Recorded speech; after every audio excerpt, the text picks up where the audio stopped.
जय सिया राम। श्री हनुमान जी और श्री शंकर भगवान का संग्राम। जब राम जी ने अश्वमेध यज्ञ का आयोजन किया तो अश्वमेध यज्ञ का घोड़ा छोड़ा गया, और जब वह घोड़ा देवपुर के शिव भक्त राजा वीरमणि के द्वारा बांध लिया गया तब बड़ा भयंकर युद्ध हुआ। वीरमणि की भक्ति से प्रसन्न होकर स्वयं भगवान शंकर ने युद्ध किया और शत्रुघ्न, पुष्कल आदि सभी वीर मूर्छित एवं मृतप्राय हो गए। केवल हनुमान जी ही लड़ते रहे। भगवान की लीला थी कि वे ही अपने भक्त और भगवान दोनों की ओर लड़ रहे थे। दोनों ही ओर शंकर, तब भला कौन हारता। हनुमान ने डांटते हुए कहा, मैं तो जानता था कि शंकर राम के भक्त हैं, परंतु तुम्हारी भक्ति का पता लग गया। हम लोग राम का यज्ञ पूर्ण होने के लिए घोड़े की रक्षा करते हैं और तुम उसमें विघ्न डालने के लिए युद्ध कर रहे हो। शंकर ने कहा, भाई बात तो ठीक है, मुझसे भगवान की भक्ति कहाँ बनती है, परंतु तुम्हारी बातें बड़ी अच्छी लग रही है। तुमने मुझे भगवान का स्मरण तो करवा दिया, परंतु मैं क्या करूं, वीरमणि की भक्ति से विवश हूं, मुझे उसकी ओर से लड़ना ही होगा। बड़ा घमासान युद्ध हुआ। हनुमान के प्रहारों से शंकर का रथ टूट गया, उनके आयुध निष्फल हो गए, उनका शरीर जर्जर हो गया। नंदी भागने का उपक्रम करने लगा।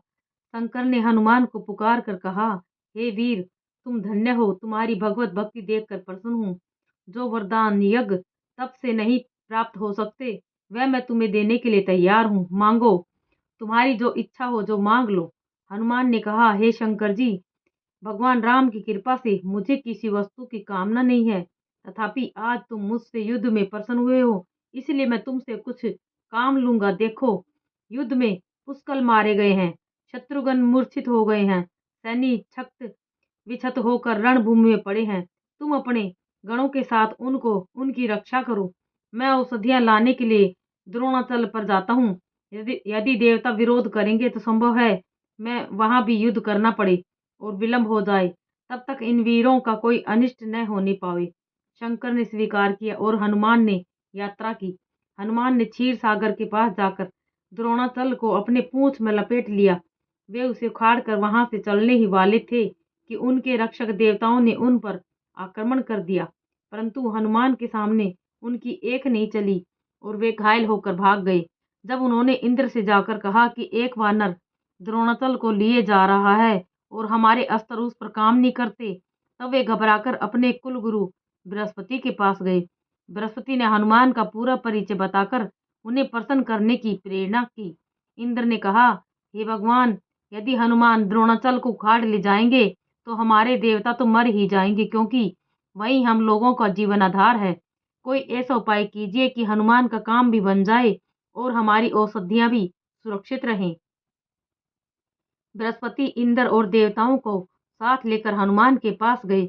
उनसे बहुत रोए, गिड़गिड़ाए, अपने अपराध को क्षमा कराया और उनकी अभिलाषा पूर्ण होने का वरदान देकर उन्हें मर्त संजीवनी औषधि दे दी। हनुमान उसे लेकर रणभूमि में पहुंचे। चारों ओर हनुमान की जय ध्वनि होने लगी। वे औषधि लेकर पुष्कल के पास पहुंचे। पुष्कल मर चुका था। उन्होंने औषधि का प्रयोग करते हुए कहा, यदि मैं मन वचन का वाणी तथा कर्म से भगवान को ही जानता हूँ तो उन्हीं की आज्ञा का पालन करता हूँ, और मेरी दृष्टि में उनके अतिरिक्त और कोई वस्तु न हो तो इस औषधि से पुष्कल जीवित हो जाएं। सिर धड़ से जोड़ते ही पुष्कल जी उठे और शंकर से लड़ने के लिए दौड़ पड़े। हनुमान शत्रुघ्न के पास गए। शत्रुघ्न मूर्छा में राम राम, रघुनंदन रघुनंदन आदि बोल रहे थे और कभी कभी उनकी लीलाओं का प्रलाप भी करते थे। हनुमान ने औषधि का प्रयोग करते हुए कहा, यदि भगवान की कृपा से मैं नित्य ब्रह्मचारी हूँ और मेरा ब्रह्मचर्य कभी भंग नहीं हुआ है तो शत्रुघ्न अभी जीवित हो जाएं।